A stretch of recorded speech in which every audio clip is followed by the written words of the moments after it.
இந்த மாணவர்களை அங்கீகரிக்க வேண்டும் என்ற முனைப்போடு பல்வேறு வேலை பளுக்களுக்கிடையே இந்த மேடையில் அமர்ந்து கொண்டிருக்கின்ற என் மதிப்பிற்குரிய அண்ணன் குளத்தூர் மணியன் அவர்களே, பல்வேறு முற்போக்கு சிந்தனைகளை ஒவ்வொரு மேடையிலும் பதிவு செய்ய கடமைப்பட்டவராக கூடு இயக்கத்தின் மேடையிலும் கூடு இயக்கத்தின் முதல் கண்டன ஆர்ப்பாட்டத்தில் கூறியதற்கு ஏற்றவாறு கூடு இயக்கத்திற்கு பெயர் சொல்லையும் வினைச்சொல்லுக்கான அர்த்தத்தை விலக்கி சென்ற என் மதிப்பிற்குரிய பேராசிரியர் ஹாஜா கனி ஐயா அவர்களே, மதிப்பிற்குரிய சகோதரர் சிறுபான்மையர் பேரவை சகோதரர் முகமது அசாருதீன் அவர்களே,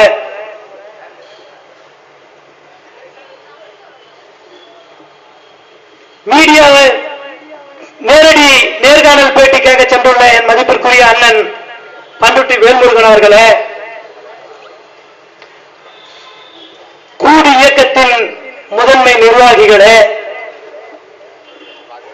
பெருந்திரளாக கூடியுள்ள டாக்டர் அம்பேத்கர் அரசு சட்டக்கல்லூரி மாணவர்களே, டாக்டர் அம்பேத்கர் அரசு சட்டக்கல்லூரி விடுதி மாணவர்களே, கோடம்பாக்கம் ஆதி திராவிட விடுதி மாணவர்களே, மடியட்டும் மரண தண்டனை முறை என்ற கருத்தை கேட்க வேண்டும் என்று பெருந்திரளாக கூடியுள்ள பெரியோர்களே, சான்றோர்களே, உங்கள் அனைவருக்கும் என் நெஞ்சார்ந்த மாலை வணக்கத்தை தெரிவித்துக் கொள்ள கடமைப்பட்டிருக்கின்றேன். மரண தண்டனை முறை எதற்காக ஒழிக்கப்பட வேண்டும், மரண தண்டனை முறை எந்த சூழலில் கடைபிடிக்கப்பட வேண்டும் என்று வெவ்வேறு வடிவத்திலே எனக்கு முன்னதாக பல்வேறு கருத்துக்களை இந்த மேடையில் பதிவு செய்தார்கள். மரண தண்டனை வழங்குவது ஒரு வினாடியில் உயிர் பிரிவதாக மனிதநேயத்தின் ஆர்வலர்கள் கருதுகின்றார்கள். மரண தண்டனை முறையை நிவர்த்தி செய்வது மரண தண்டனை குற்றவியல் நடைமுறை சட்டத்தின் மரபுப்படி சுமார் சாகு வரை தூக்கிட வேண்டும். அந்த சாவு தீர்மானிப்பதற்காக ஒரு மருத்துவ பரிசோதனை செய்யப்பட வேண்டும். என்ன ஒரு கொடுமை! ஒரு மனிதன் சாகு வரை தூக்கிலிடப்பட வேண்டும். அந்த தண்டனையை நிறைவேற்றுவதற்கு அவன் ஒரு மனநோயாக இருக்க வேண்டும். அந்த தண்டனையை நிறைவேற்றக்கூடிய ஒரு மனிதன் மனநோயாக இருக்கப்பட வேண்டும் என்று மட்டுமல்ல, அந்த தண்டனையை அவர்களால் கண்கூடாக நிவர்த்தி செய்ய முடியும். ஏன் இதை நான் கூறுகிறேன் என்றால், ஒரு மனிதனை திட்டமிட்ட சாகுமறை தூக்கிலிடப்படக்கூடிய ஒரு நிகழ்வு இன்னொரு மனிதனால் கண்கூடாக பார்க்கக்கூடிய நிகழ்வாக கருதுகிறோம் என்றால் அந்த மனிதனின் தன்மையை நாம் உணர வேண்டும். அப்படிப்பட்ட மனித தன்மையற்ற செயலை, அப்படிப்பட்ட மனித நேயமற்ற செயலை நாம் முற்றிலுமாக நீக்க வேண்டும் என்ற கோரிக்கையை வலியுறுத்தி அதன் கருத்துக்களை பாமர மக்களுக்கு விளக்க வேண்டும் என்ற கடமைப்பட்டவராக இந்த சட்ட மாணவர்களால் ஒருங்கிணைக்கப்பட்ட இந்த கூடு இயக்கத்தின் வாயிலாக இந்த பொதுக்கூட்டத்தை நாம் ஒருங்கிணைத்திருக்கின்றோம். மரண தண்டனை முறை என்பது அரசு செய்கின்ற அங்கீகரிக்கப்பட்ட ஒரு படுகொலை. நான் கூறவில்லை என்று தோழர்களே, சென்னை உயர்நீதிமன்றத்திலே நீதியரசராக இருந்த கங்குலி ஐயா அவர்கள், உச்சநீதிமன்றத்திலே நீதியரசராக இருந்த ஐயா கங்குலி அவர்கள், வட மாநிலங்களே ஒருங்கிணைக்கப்பட்ட 2 நாள் கருத்தரங்குகளே அவர் இந்த கருத்தை கூறியிருக்கின்றார். அரசு செய்கின்ற அங்கீகரிக்கப்பட்ட படுகொலைதான் மரண தண்டனை. ஒரு நீதியரசர் தன் கருத்தாக ஒரு கருத்தரங்கத்தில் வைக்கப்பட்ட ஒரு அற்புதமான கருத்து. ஒரு மனிதனை கொலை செய்கின்ற செயல் அரசு எடுக்கிறது என்றால், அரசு முன்வைக்கிறது என்றால், அது அரசு அங்கீகரிக்கப்படுகிற படுகொலையாக அரசே அதை பாமர மக்களுக்கு எடுத்துரைக்கிறார். தோழர் தமிழ் மோடி கூறியது போல், குற்றம் இழைத்த ஒருவனுக்கு தண்டனை வழங்க வேண்டும் என்றால், ஒருவனுக்கு தீங்கு இழைத்த ஒருவனுக்கு தண்டனை வழங்க வேண்டும் என்றால், அந்த தண்டனையை அரசு செய்ய வேண்டால் எதற்காக அது அரசு செய்ய வேண்டும் என்று காத்து கிடக்க வேண்டும்? என் கண்ணை குத்தியவனை நானே குத்த தைரியம் உள்ள போது அவன் கண்ணை குத்துவதற்கு 3ஆம் நபராக எதற்கு ஒரு தண்டனை முறையை பின்பற்ற வேண்டும்? குற்றம் இழைத்தவர்களை தண்டிக்கப்பட வேண்டும். யாரும் மறுப்பு கருத்து கூற இல்லை. எப்படி தண்டனையை வழங்க வேண்டும். குற்றம் செய்தவனை தன்னுடைய தண்டனையை உணரும் வாய்ப்பை கொடுக்க வேண்டும். அவனை ஒரு தனிமை சிறையிலே அடைக்கலாம். அவன் தனிமை சிறையில் அடைக்கப்படும் பொழுது அவன் செய்த குற்றத்தை உணரக்கூடிய ஒரு வாய்ப்பு அவனுக்கு கிட்டும். மாறாக ஒருவருக்கு தண்டனை மரண தண்டனை தான் என்றால் அது அவனுக்கு கொடுக்கின்ற மரண தண்டனை முறை அல்ல. ஒட்டுமொத்த அவன் சார்ந்த குடும்பத்திற்கு அரசு கொடுக்கின்ற தண்டனை. ஒருவேளை மரண தண்டனை கொடுக்கப்பட்டு மரண தண்டனை நிகழ்த்தப்பட்டு நிறைவேற்றப்படுமானால் 15 வினாடிகளில் ஒருவேளை சாகுமறை தூக்கிலிடப்படும் என்று கூறுவது போல் சாகுமறை தூக்கிலிடப்பட்டு அவன் சடலங்கள் அடக்கப்படுகின்றன. ஆனால் அவன் சார்ந்த குடும்பம், அவன் சார்ந்த குடும்ப சூழல், அவன் சார்ந்த குடும்பத்தின் சந்ததி முறை என்ன ஆகின்றது என்று நாம் அனைவரும் சிந்தித்து பார்க்க வேண்டும். குற்றம் இழைத்தவன் ஒருவேளை கடுமையான குற்றத்தின் காரணமாக தண்டனை கொடுக்கப்பட்டால் அது அவனோடு முடிவதல்ல. அவன் சார்ந்த ஒட்டுமொத்த குடும்ப சந்ததி முறையை சார்ந்தது. அவன் சார்ந்த குடும்பத்தின் உறவின் வழிமுறையை சார்ந்தது. ஒரு தண்டனை அவனுக்கு மட்டும் கொடுக்கப்படுமேயானால் அது தனிமைப்படுத்தப்பட்டு அந்த குற்றத்தை உணர வைக்கக்கூடிய வாய்ப்பாகத்தான் இருக்க வேண்டும். ஒழிய அந்த சந்ததியை முடக்க வேண்டிய தண்டனை முறையாக இருக்கக்கூடாது, இருக்கக்கூடாது. அதன் அடிப்படையில் மரண தண்டனை முறையை முற்றிலுமாக நீக்க வேண்டும். மரண தண்டனை முறையை சட்ட புத்தகத்திலிருந்து நீக்க வேண்டும் என்ற பல்வேறு நீதியரசர்கள் கூறுகின்றார்கள். பல்வேறு ஆர்வலர்கள், சமூக ஆர்வலர்கள், மனித ஆர்வலர்கள் கூறுகின்றார்கள். மனிதனே வதைக்கக்கூடிய நிகழ்வு இனி நடைபெறக்கூடாது என்று பல்வேறு ஆர்வலர்கள் கூறி வருகின்றனர். சுமார் 90% உலக நாடுகளிலே மரண தண்டனை முறை முற்றிலுமாக நீக்கப்பட்டுள்ளது. சுமார் 144 நாடுகளுக்கு மேலாக மரண தண்டனை முற்றிலுமாக நீக்கப்பட்டுள்ள சூழலில் டெமோக்ராட்டிக் கண்ட்ரி, ஜனநாயக நாடு என்று கூறிக்கொள்ளக்கூடிய வளர்ந்து வருகின்ற இந்தியா போன்ற நாடுகள் அந்த மரண தண்டனை முறையை ஆதரிப்பது எவ்வாறு சரியாகும்? அது ஒருபோதும் சரி அல்ல என்று கூறுவதற்கு தான் இந்த சட்டமானவர்கள் கடமைப்பட்டிருக்கிறார்கள். டெத் பெனால்டி முதலாக 1993 ஆண்டு சுப்ரீம் கோர்ட் வழிவகுக்கின்றது. Death penalty rarest in rare case, அதுக்கு எந்த ஒரு இடத்துலயும் அவங்க விளக்கமே கொடுக்கல. 1989 ஆண்டு narcotic drug and psychiatric substances NDPS என்று நார்கோட்டிக் செக்ஷன்ல நமக்கு எல்லாருக்கும் ஒரு தனி சட்டம் உண்டு. நார்கோட்டிக் ஆக்டின் கீழ் செக்ஷன் 31 கீழ் ஒருவன் 2 முறை நார்கோட்டிக் செக்ஷனின் கீழ் கைது செய்யப்படுவானால் அவன் தூக்கிலிடப்பட வேண்டும் என்று கூறுகின்றார். எதற்காக தூக்கிலிடப்பட வேண்டும் என்ற விளக்கத்தையும் கூறுகிறார்கள். தூக்கிலிடப்படும் முறை இந்திய அரசியலமைப்பு சட்டத்திற்கு எதிரானது. என் அருமை தம்பி அசோக் கூறியது போல் இது இந்திய அரசியலமைப்பு சட்டத்திற்கு முற்றிலுமாக முரண்பாடானது. அரசியலமைப்பு சட்ட சாதனம் 21 படி ரைட் டு லைஃப், ஒரு மனிதன் இந்திய குடியுரிமை பெற்ற ஒரு மனிதனாக கருதப்படுவாரானால் அவன் வாழ்வதற்கு முழு சுதந்திரமும், அவன் வாழ்வதற்கான வாழ்வாதாரத்திற்கு முழு சுதந்திரமும் அரசியலமைப்பு சட்டம் வழிவகுத்திருக்கிறது. அந்த அரசியலமைப்பு சட்டத்திற்கு முரண்பாடானதான் அந்த நார்கோட்டிக் செக்ஷனில் வகுக்கப்பட்ட மரண தண்டனை முறை. நாம் இன்று கூறப்படுகின்ற மரண தண்டனை முறையும் அரசியலமைப்பு சட்டத்திற்கு முரண்பாடானதுதான். முதலாக 2007 ஆண்டு உலக united nation of general assembly resolution கொண்டு வருகின்றது. அந்த ரெசல்யூஷனிலே மரண தண்டனை முறையை முற்றிலுமாக நீக்க வேண்டும் என்ற ஒரு கோரிக்கையை வலியுறுத்துகிறது. அந்த கோரிக்கையை வலியுறுத்தி அதற்கு எதிராக வளர்ந்து வருகின்ற நாடான இந்தியா தன்னுடைய வாக்கை செலுத்துகின்றது. என்ன ஒரு அபத்தம்! என்ன ஜனநாயக நாடு என்று கூறிக்கொள்ள கடமைப்பட்டவர்களாக போலியாக கூறிக்கொண்டது இது சொல்லுகின்ற இந்த இந்திய தேசம் மரண தண்டனை முறையை எதிர்த்து வாக்களிக்காமல் அந்த மரண தண்டனை முறை இருக்க வேண்டும் என்று கூறி ஐநா கொண்டு வந்த தீர்மானத்தில் வாக்களிக்கின்றது. அதையே மறுபடியும் பகிரங்கமாக அறிவிப்பு செய்ய வேண்டும் என்ற முறையில் 2012 ஆண்டும் அதை உறுதி செய்கிறது. இந்திய அரசியலமைப்பு சட்டத்தின் சாசனப்படி ரைட் டு லைஃப் அப்படின்ற சாசனத்தின் அடிப்படையில் மனிதன் வாழ்வதற்கு வாழ்வாதாரத்துக்கு வழிவகுக்கக்கூடிய அரசியலமைப்பு சட்டம் ஒரு மனிதனை கொல்வதற்கு வழிவகுக்க கூடாது. உச்சநீதிமன்றம் அரசியல் சட்ட அமர்வு ஒன்று கொண்டு வருகிறார்கள். திரிவேணி அம்மாள் ஸ்டேட் ஆஃப் குஜராத் என்ற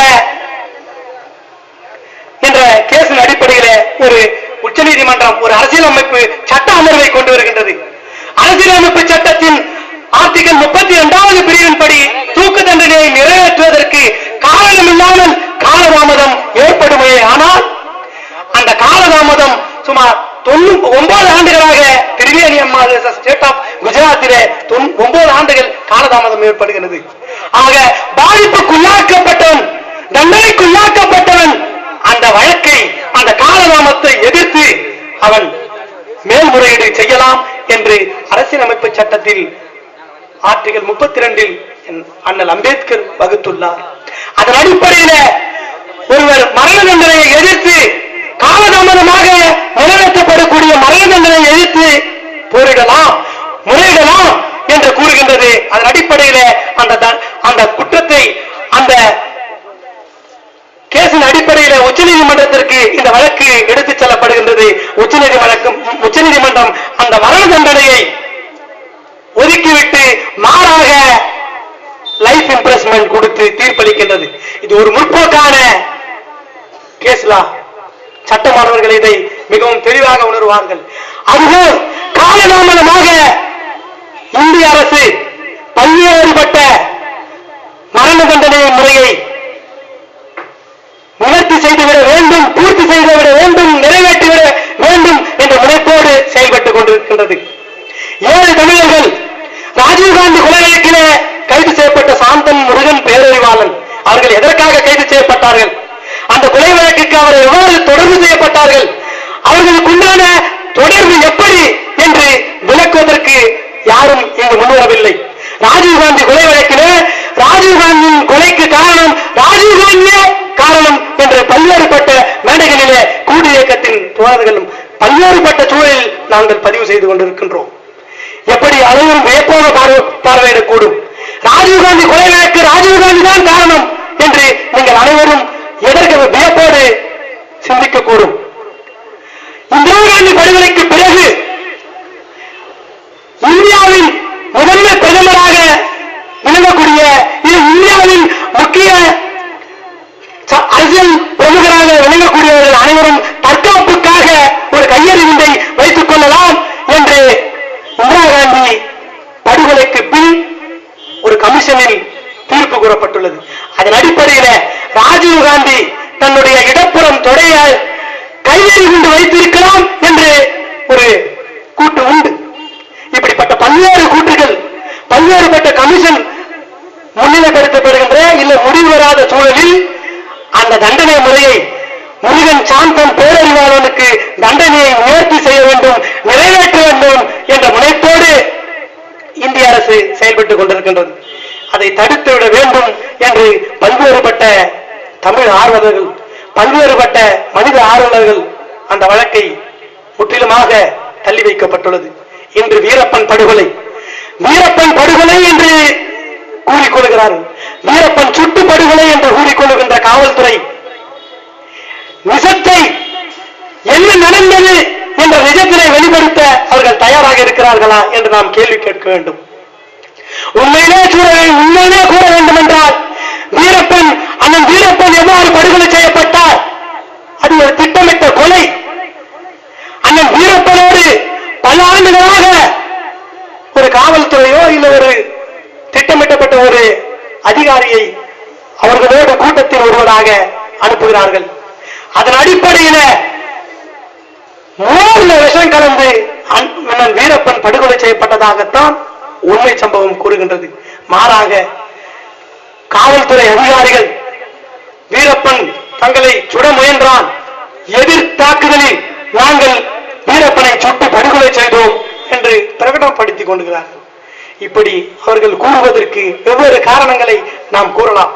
மாறாக இன்று வீரப்பன் படுகொலைக்கு வீரப்பன் கூட்டாளிகளுக்கு சம்பந்தமாக இன்று பெல்காம் கோர்ட்டிலே தூக்கு தண்டனை, பெல்காம் கோர்ட்டிலே லைஃப் இம்ப்ரெஸ்மென்ட் கொடுக்கிறார்கள். ஞானப்பிரகாசம், பிலவேந்திரன், சைமன், மீசை மாதவன் ஆகிய 4 தமிழர்களுக்கும் பெல்காம் கோர்ட்டிலே லைஃப் இம்ப்ரெஸ்மெண்ட் கொடுக்கப்படுகிறது. அந்த லைஃப் இம்ப்ரெஸ்மெண்டை மேல்முறையீடு செய்ய வேண்டும் என்ற நோக்கிலே 4 தமிழர்களும் உச்சநீதிமன்றத்திற்கு முறையிடுகிறார்கள். என்ன ஒரு அவல நிலை!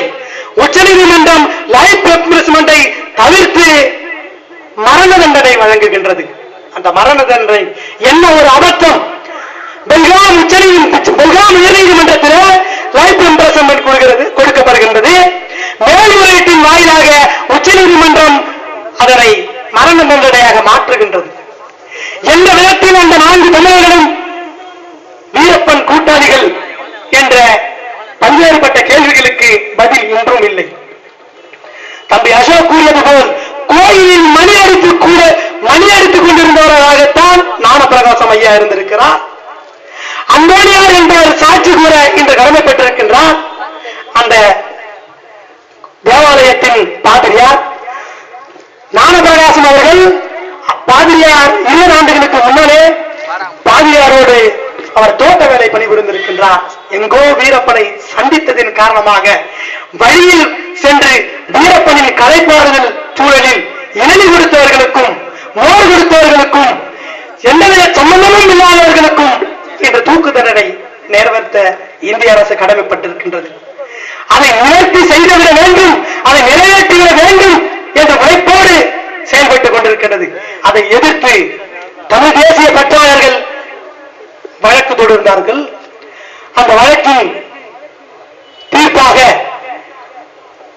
அந்த மரண தண்டனையை உச்சநீதிமன்றம் இன்று தள்ளி வைத்துள்ளது.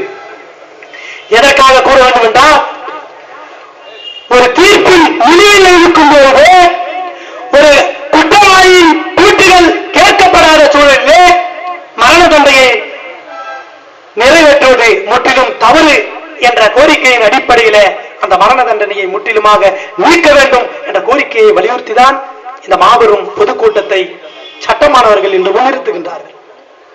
இலங்கை போராலும் சரி, மே 17, 18, 19 தேதிகளில் முள்ளிவாய்க்காலிலே இறுதிப் போர் நடந்தது. மேலகு அண்ணன் பிரபாகரன் படுகொலை செய்யப்பட்டதாக கூறப்படுகிறார்கள். அது இன்று வரை நாம் நம்ப தயாராக இல்லை. அது இன்னொரு பார்வை.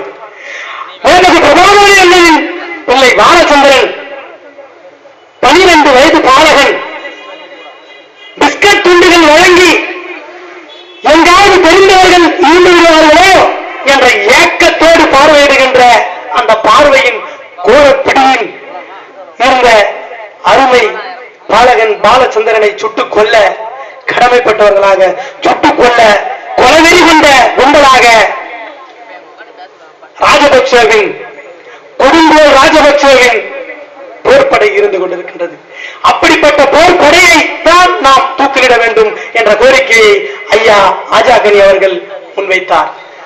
எதற்காக மரண தண்டனை வேண்டாம் என்று கூறுகின்ற மாணவர்கள், ராஜபக்சேவுக்கு மட்டும் மரண தண்டனை ரேர் கேஸ் என்று சொல்வது போல் அவன் மனிதனின் அல்ல, அவன் மனித தன்மை அற்றவன் முழுவதுமாக அந்த கருத்தை வலியுறுத்தி ஐயா அவர்கள் இங்கே அவனுக்கு மரண தண்டனை வேண்டும் என்று கூறுகின்றார். அது உலக நீதிமன்றத்தின் முன்னே நிறுத்தப்பட்டுள்ளது.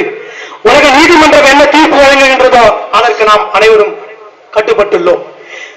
குறிப்பாக பாண்டியம்மாள் கேஸ் ஐயா சொன்னார். பாண்டியம்மாள் கேஸ்ல உண்மையா நடந்த சம்பவம் என்னன்னா, ஐயா பாண்டியம்மா கேஸ் சொல்லும் போது உசிலம்பட்டியிலே பாண்டியம்மாள் என்ற ஒரு பெண்மணி இருக்கின்றார். எப்படிப்பட்ட வழக்குகளை முனைப்போடு மரண தண்டனையை நிறைவேற்ற வேண்டும் என்று காவல்துறையும் உதவி செய்கின்றது. ஒடுக்கப்பட்ட மக்களுக்கும் ஏழை எளிய மக்களுக்கு மட்டும்தான் மரண தண்டனை என்பதை மிக எளிதில் விளக்கிவிடலாம். பாண்டியம்மாள் கொலை வழக்கிலே பாண்டியம்மாள் கேஸ்ல எடுத்துக்கணும்னா உசிலம்பட்டியிலே பாண்டியம்மா காணாம போயிடுறாங்க. பாண்டியம்மா காணாம போய் தன்னுடைய சொந்த கேரளாவில் தங்குறாங்க. பாண்டியம்மா கேரளாவில் தங்குற உடனே இங்க பாண்டியம்மாவை தேட முடியாத காவல்துறை, பாண்டியம்மாவை கண்டுபிடிக்க துப்பில்லாத காவல்துறை அவருடைய கணவரின் மீது அந்த வழக்கை ஜோடிப்பு செய்கின்றார்கள். என்னவென்று ஜோடிப்பு செய்கிறார்கள் என்றால், பாண்டியம்மாள் மரணம் அடைந்ததாகவும் அந்த மரணத்திற்கு காரணம் படுகொலை பெற்றதாலும் அந்த படுகொலைக்கு காரணம் பாண்டியம்மாவின் கணவராக சித்தரிக்கப்பட்டு அவருக்கு தூக்கு தண்டனை நிறைவேற்ற முற்படுகின்றார்கள். இறுதியாக தூக்கு தண்டனை நிறைவேற்ற முற்படுகின்ற சூழலிலே பாண்டியம்மாள் மீண்டும் வருகிறார். எதற்காக சொல்ல வேண்டும் என்றால், ஒரு கேசுக்கு யாருமே இல்லாத சூழலில் காவல்துறை என்ன செய்கின்றது என்றால் அப்பாவி மக்களை பலிகடாவாக்குகின்ற சூழல் தினம் தினம் இங்கு நிகழ்ந்து கொண்டிருக்கின்றது. அதன் அடிப்படையில பாண்டியம்மாள் கேசானாலும் சரி, வீரப்பன் கூட்டாளிகள் வழக்கானாலும் சரி, அப்பாவி மக்கள் தான் இந்த காவல்துறையினால் சேர்க்கப்படுகிறார்கள். பாதிக்கப்பட்டவர்கள் அவர்களுக்கு எதிர்த்து வாதிட துப்பில்லாமல் மேல் முறையீடு செய்ய வழியில்லாத சூழலில் அவர்களால் ஒன்றும் செய்ய இயலாது என்ற நோக்கத்தோடு சித்தரிக்கப்படுகின்ற வழக்குகளாகத்தான் பல்வேறு வழக்குகள் இங்கு நிகழ்ந்து கொண்டிருக்கின்றது. மும்பையில் ஒரு நடந்த வழக்கு ஒன்று எடுத்துக்கொண்டு வந்தால், ஒரு பள்ளி பெண் பாலியல் வல்லுறவுக்கு உட்படுத்தப்படுகின்றார். பாலியல் வல்லுறவுக்கு உட்படுத்துகின்ற பெண்ணானவள் அவள் வல்லுறவுக்கு உட்படுத்தப்பட்ட அந்த குற்றம் செய்தவனை கண்டித்து அந்த குற்றம் செய்த குற்றத்தை உட்படுத்தியவரை காவல்துறை கைது செய்கின்றது. காவல்துறை கைது செய்து அதை ஒரு வழக்காக எடுத்து அவருக்கு மரண தண்டனை வழங்குகின்றது. அந்த வழக்கில் மரண தண்டனை வழங்கக்கூடிய சூழலுக்கு காரணமான ஒரு காவல்துறை அதிகாரி தண்டனை நிறைவேற்றப்படுவதற்கு முன்பாக மரணம் அடைந்து விடுகின்றார். அந்த காவல்துறை அதிகாரியின் மரணம் அனைவரும் வியப்புக்குள்ளாக்கியது. எதற்காக அந்த காவல்துறை அதிகாரி மரணமடைந்தார் என்று பாமர மக்களுக்கிடையே ஒரு கேள்வியை எழுப்ப தூண்டியது. அந்த காவல்துறை அதிகாரியின் மரணம் மிகப்பெரிய தாக்கத்தை ஏற்படுத்தியது. ஏனென்றால் அப்பாவி ஒருவன் அந்த பாலியல் வன்குணர்ச்சிக்கு காவல்துறை அவன் மீது வழக்கு பதிவு செய்து அவனுக்கு தூக்கு தண்டனையும் வாங்கி கொடுத்து விட்டது. தன்னுடைய குற்ற உணர்வாக கருதி அந்த காவல்துறை அதிகாரி தற்கொலை செய்து கொண்டுள்ளார் என்ற கருத்தை நாம் உணர வேண்டும். ஏனென்றால் அப்படிப்பட்ட காவல் அதிகாரிகளும் இருக்கின்றார்கள். குற்றம் இழக்காத ஒருவனுக்கு குற்றவாளியாக சூட்டி அவனுக்கு மரண தண்டனை வழங்கக்கூடிய காவல்துறை அதிகாரிகளையும் பார்க்க நேருகின்றது. குற்றம் செய்யாத ஒருவனை குற்றவாளியாக சித்தரிக்கப்பட்டு மரண தண்டனை வாங்கி கொடுக்க வேண்டிய சூழலில் வாங்கி கொடுத்து விட்டோமோ என்ற குற்ற உணர்வின் அடிப்படையில் ஒரு காவல்துறை அதிகாரி தற்கொலைக்குள்ளாக்கப்படுகிறார், தற்கொலை செய்து கொள்கிறார். அப்படிப்பட்ட காவல்துறை அதிகாரியும் நாம் இங்கு காணுகின்றோம். காவல்துறை அதிகாரிகள் குற்றத்தை யார் செய்தார், எப்படிப்பட்ட சூழலில் செய்தார் என்பதை உணர்ந்து அந்த குற்றத்தின் உண்மை சம்பவத்தை உணர்ந்து தண்டனை வழங்க வேண்டும். பாமரர்களுக்கு ஒரு நீதியாகவும் பணக்காரர்களுக்கு ஒரு நீதியாகவும் இருக்கக்கூடாது என்ற கோரிக்கையை நாம் இந்த மேடையின் வாயிலாக முன்வைக்கின்றோம். வெவ்வேறுபட்ட வழக்குகளிலே அப்படிப்பட்ட மரண தண்டனை நிவர்த்தி செய்வதற்கு நிறைவேற்றுவதற்கு காவல்துறை ஒரு மனிதனை கொல்வதற்கு காவல்துறை உடந்தையாக இருக்கின்றது. எதற்காக ஒரு மனிதன் கொல்லப்பட வேண்டும்? ஒரு மனிதனை இன்னொரு மனிதன் கொல்லப்பட சூழலை அமைத்துக் கொடுப்பது எப்படிப்பட்ட அபத்தம் என்று நாம் உணர வேண்டாமா? செங்கல்பட்டிலே ஜெயபிரகாஷ் வழக்கு, செங்கல்பட்டு ஜெயபிரகாஷ் வழக்கு என்ன சொல்கிறது என்றால், ஜெயபிரகாஷ் என்பவர் 23 வயது ஒரு இளைஞர் சுமார் 9 பேரை கொலை செய்து விடுகிறார். யார் அந்த 9 பேர் என்றால், அவன் சார்ந்த குடும்ப சூழலில் உள்ளவர்கள். தன்னுடைய அக்கா, தங்கை, அண்ணன், தம்பி, இப்படி நெருங்கிய உறவு முறையில் 9 பேரை ஜெயபிரகாஷ் தன்னுடைய 23வது வயதில் வெட்டி படுகொலை செய்யப்படுகின்றார். வழக்குக்கு எதிர்வாதாக ஜெயபிரகாஷுக்கு எதிர்வாதியாக ஜெயபிரகாஷின் அப்பா வாதிடுகிற அப்பா அவன் மீது குற்றத்தை சுமத்துகிறார். அந்த வழக்கு செங்கல்பட்டு நீதிமன்றத்திற்கு வருகின்றது. செஷன் கோர்ட் முன்னணியே வருகின்றது. எப்படிப்பட்ட சூழலில் அந்த 23 வயது இளைஞன் தன்னை சார்ந்த, தன் குடும்பத்தை சார்ந்த, தன் சகோதரிகளை, தன்னுடைய அண்ணன் தம்பிகளை கொன்றான் என்ற சூழலை அந்த செஷன்ஸ் கோர்ட் கேள்வி எழுப்புகிறது. ஏனென்றால் அவன் மென்டல் எபிலிட்டியை சேலஞ்ச் செய்கிறது. அந்த வழக்கு அவனுடைய மனநிலையை கேள்விக்குள்ளாக்கின்றது. எப்படிப்பட்ட சூழலில் அவன் கொலை செய்துள்ளான் என்று வினாவை அந்த செஷன்ஸ் கோர்ட் எழுப்புகின்றது. அதன் அடிப்படையில் ஜட்ஜ் மாண்புமிகு நீதியரசர் டி.எஸ். அருணாச்சலம் ஐயா ஒரு முற்போக்கான வழக்கின் அடிப்படையில் நீதி வழங்குகின்றார். அந்த நீதியின் இறுதிப்பட்ட தீர்ப்பு என்னவென்றால், அவன் மனநிலை சரியில்லாத சூழலிலாலும் அவன் ஒருவேளை மனநிலை பாதிப்புக்கு உணர்த்தப்பட்ட சூழலில் தான் அப்படிப்பட்ட செயலை செய்திருக்க கூடும். ஒருவேளை அப்படிப்பட்ட ஒரு கூட்டும் அவனுக்கு எதிராக, ஜெயபிரகாஷுக்கு எதிராக அவன் தந்தை வாதாடுகின்ற சூழல், எப்படிப்பட்ட அபத்தத்தை இந்த சமூகம் எடுத்துக்கொண்டிருக்கின்றது. ஒருவேளை ஜெயபிரகாசம் தூக்கிலிடப்பட்டவன் என்றால், ஜெயபிரகாசம் தூக்கிலிடப்பட்டவன் என்றால் ஒட்டுமொத்த குடும்பமும் வாழ்வதற்கு வாழ்வாதாரம் ஒன்றை பாடிவிடும் என்ற சூழலில் ஒரு அருமையான தீர்ப்பை நீதியரசர் ஐயா வழங்கினார். அவனுக்கு குற்றத்தை உணர வேண்டிய சூழலில் அவன் மனநிலையை ஆராய்ச்சி செய்து மனநிலையை பரிசோதித்து மருத்துவம் கொடுக்க வேண்டிய சூழல் தான் அவனுக்கு நீதி வழங்க வேண்டும் என்று அந்த ஒரு மகத்தான தீர்ப்பை அன்று வழங்கி இருக்கிறார்கள். ஏனென்றால் ஒரு மனிதன் எப்படிப்பட்ட சூழலில் குற்றம் செய்கிறான் என்ற அவனுடைய சூழல், சர்க்கம்ஸ்டன்ஸ், எவிடன்ஸ், அது ஒரு முக்கியமான கூற்றாக தண்டனைக்கு முன்னே, தீர்ப்புக்கு முன்னே வைக்கப்படுகின்ற ஒரு மிகப்பெரிய எவிடன்ஸ். அதையெல்லாம் ஆராயப்படாமல், அதையெல்லாம் சரியாக விசாரிக்காமல், வீரப்பன் கொலையானாலும் சரி, ராஜீவ்காந்தி படுகொலையானாலும் சரி, அப்பாவி தமிழர்களை, அப்பாவி 7 தமிழர்களை மரண தண்டனையில் நிறைவேற்ற வேண்டும் என்று இந்திய அரசு முனைப்போடு செயல்படுகின்ற செயல் மிகவும் வன்மையாக கண்டிக்கக்கூடிய செயல், மிகவும் வன்மையாக கண்டிக்கக்கூடிய செயலாக கூடி இயக்கமும் சட்ட மாணவர்களும் கருதுகின்றார்கள். முதலாக சுமார் 4 தமிழர்கள் இதனால் வரை 4 மரண தண்டனையை நிறைவேற்றிருக்கிறார்கள் என்று தமிழ் மொழியில் கூறியது போல் மிகப்பெரிய தாக்கத்தை ஏற்படுத்தக்கூடிய, மிகப்பெரிய தாக்கத்தை ஏற்படுத்திய ஆட்டோ சங்கர் வழக்கு. ஆட்டோ சங்கர் வழக்கிலே 1995ஆம் ஆண்டு ஆட்டோ சங்கர் தூக்கு தண்டனை நிறைவேற்றப்படுகிறது. அந்த தண்டனை தூக்கு தண்டனை வழக்கில் இருக்கும் பொழுது அதனை ஆட்டோ சங்கருக்காக வாதிட்ட வழக்கறிஞருக்கு இறுதியாக ஆட்டோ சங்கர் ஒரு கடிதத்தை எழுதுகிறார். அந்த கடிதம் என்ன கூறுகிறது என்றால், முதல் கோரிக்கை, நான் நல்லவனோ கெட்டவனோ, இந்த சமூகம் என்னை இப்படிப்பட்ட சூழலில் என்னை உட்படுத்தக்கூடிய கட்டாயத்தை ஏற்படுத்தப்பட்டு விட்டது. அப்படிப்பட்ட சூழலில் நான் பல்வேறு குற்றங்களை புரிந்துவிட்டேன். இறுதியாக குற்றவியல் நடைமுறை சட்டம், இந்திய தண்டனை சட்டமும் எனக்கு மரண தண்டனை வழங்கியது. அந்த மரண தண்டனையை நான் ஏற்றுக்கொள்கிறேன்.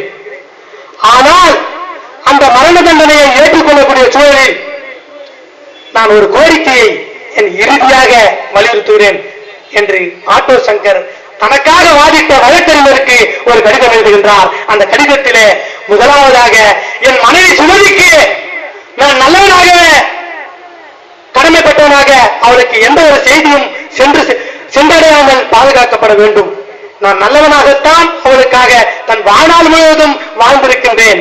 அதன் அடிப்படையில் என் மனைவிற்கு நான் நல்லவனாகவே இருக்க வேண்டும் என்ற முதல் கோரிக்கை. இரண்டாவது கோரிக்கை, ஒருவேளை மீண்டும் மனித ஜென்மம் இருக்கப்படுமையானால் அடுத்த ஜென்மத்தில் நான் வழக்கறிஞராக ஆக வேண்டும். என் அருமை சொந்தங்களே, ஒரு மிகப்பெரிய மரண தண்டனை குற்றவாளி, அடுத்த ஜென்மம் நமக்கு நம்பிக்கை இல்லை. அடுத்த ஜென்மம் இருக்கப்படுமே ஆனால் அடுத்த ஜென்மத்தில் நான் வழக்கறிஞராக பிறக்கப்பட வேண்டும் என்று ஆட்டோ சங்கர் தன்னுடைய இறுதியான கடிதத்தில் தன்னுடைய வழக்கறிஞருக்கு ஐயா நடராஜன் அவர்களுக்கு, அன்று அவருக்காக வாதிட்ட வழக்கறிஞர் ஐயா நடராஜன் அவர்களுக்கு தன்னுடைய கடிதத்தை அவர் கொடுக்க கடமைப்பட்டிருக்கின்றார். எதற்காக நான் இதை கூற வேண்டும் என்றால், இறுதியாக மரண தண்டனையை ஏற்றுக்கொள்ள தன்னை பக்குவப்படுத்திய ஆட்டோ சங்கர் கூட இனி மரண தண்டனை வேண்டாம் என்றுதான் அவர் கூறுகின்றார். ஒரு குற்றத்தை உணர வேண்டும் என்ற சூழல் தான் ஒரு மனிதனுக்கு தண்டனையாக இருக்குமே ஒழிய, மாறாக அந்த மனிதனை கொல்லக்கூடிய சூழல், அவன் திருந்துவதற்கான வாய்ப்பாக ஒருபோதும் இருக்காது என்று ஒரு குற்றத்திற்கு உள்ளாக்கப்பட்ட குற்ற கைதியே அப்படிப்பட்ட ஒரு கடிதத்தை ஏற்படுத்துகின்றார். மரண தண்டனை வேண்டாம் என்று பல்வேறு நீதி அரசர்கள் போராடி வருகின்ற சூழல் சுமார் 50 ஆண்டுகளுக்கு மேலாக 50 ஆண்டுகள் கடந்தும் மரண தண்டனை வேண்டாம் என்ற மகத்தான கோரிக்கையை நீதியரசர் கிருஷ்ணரைய ஐயா அவர்கள் பல்வேறுபட்ட தலைப்புகளிலே அவர் கூறியிருக்கின்றார். அவர் பல்வேறுபட்ட பொது மேடைகளிலே நீதியரசராக இருந்த சூழலிலும் சரி, அவர் நீதியரசரிலிருந்து ஓய்வு பெற்ற சூழலிலும் சரி, மரண தண்டனை வேண்டாம் என்ற கோரிக்கையை வலியுறுத்தி பல்வேறுபட்ட போராட்டங்களை அவர் முன்னிறுத்திருக்கின்றார். அண்ணா ஹசாரோடு இருக்கின்ற சாந்தி பூஷன் ரயில்வே பட்ஜெட்ல பதவி உயர்வுல இடஒதுக்கீடு வேண்டாம் என்று கூறுகின்றார். அந்த இடஒதுக்கீடு வேண்டாம் என்று கூறுகின்ற செய்தியை கூட நீதியரசர் அவருக்கு ஒரு புரிதல் இல்லை என்று கிருஷ்ண ஐயர் ஒரு கோரிக்கையை ஒரு கருத்தை வலியுறுத்துகின்றார். இப்படிப்பட்ட முற்போக்கான சிந்தனைகளையும் முற்போக்கான கருத்துகளையும் மக்களுக்கு என்ன சரியான தேவையோ அந்த தேவையை பூர்த்தி செய்ய கொடுக்கின்ற நீதியரசராக உணர்ந்ததின் அடிப்படையில் அப்படிப்பட்ட ஒரு மாபெரும் நீதியரசர் மரண தண்டனை வேண்டாம் என்று கூறுகின்றார். சமீபத்தில் கேடி தாமஸ் ஐயா முன்னாள் உச்சநீதிமன்ற நீதியரசர் ஒரு அறிக்கையை வெளியிடுகின்றார். சமீபமாக தினத்தந்தி நாளிதழில் கூட அதை வெளியிட்டிருக்கிறார்கள்.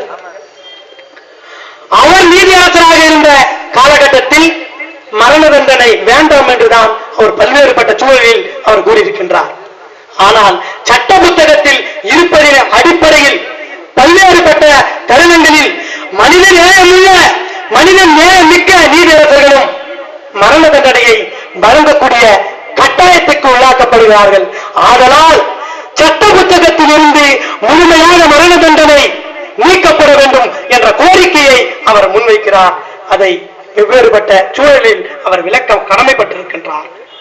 ஏனென்றால் அப்படிப்பட்ட நீதிமான்களும் நீதி அரசர்களும் கூறுகின்ற மரண தண்டனை வேண்டாம் என்ற சூழலில் இந்திய அரசு அப்சல் குரு மரண தண்டனையை நிறைவேற்றிவிட்டது.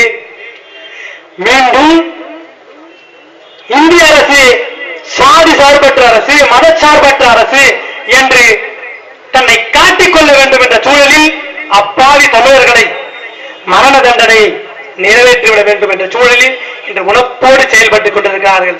அது மிகவும் கண்மையாக கண்டிக்கக்கூடியது. அண்ணல் அம்பேத்கர் சட்ட புத்தகத்திலே, அரசியலமைப்பு சட்டத்திலே ஒரு மகத்தான ஒரு பணியை இந்தியாவின் முதல் குடிமகனாக இந்திய குடியரசுத் தலைவருக்கு ஒரு பிரவிஷனை வைக்கிறார். Pardoning power. மனிதநேயமுள்ள மிக்கவனாக மட்டும்தான் இந்தியாவின் முதல் குடிமகன் இருக்க வேண்டும். அப்படிப்பட்ட மனிதநேயம் மனிதநேயமிக்க ஒரு மாமனிதன் முதல் குடிமகன் அந்த மரண தண்டனையை ஒழிப்பதற்கு, அந்த மரண தண்டனையை மறுபரிசீலனை செய்வதற்கு அல்லது அந்த மரண தண்டனையை முற்றிலுமாக நீக்குவதற்கு அதிகாரம் படைத்தவராக அரசியலமைப்பு சட்டத்திலே கூறுகின்றார். அப்படிப்பட்ட ஒரு மகத்தான பணியை செய்யக்கூடிய இந்தியாவின் மூத்த குடிமகன் சமீபத்தில் மனித நேயமற்று மனித நலனற்று பல்வேறுபட்ட மரண தண்டனையை ரத்து செய்து மரண தண்டனையை மெர்சி பெட்டிஷனை ரத்து செய்து மரண தண்டனையை நிறைவேற்றிவிட வேண்டும் என்று அவர் செய்கின்ற சூழல்தான் நமக்கு அனைவருக்கும் வருத்தம் அளிக்கக்கூடிய சூழலாக செய்து கொண்டோம்.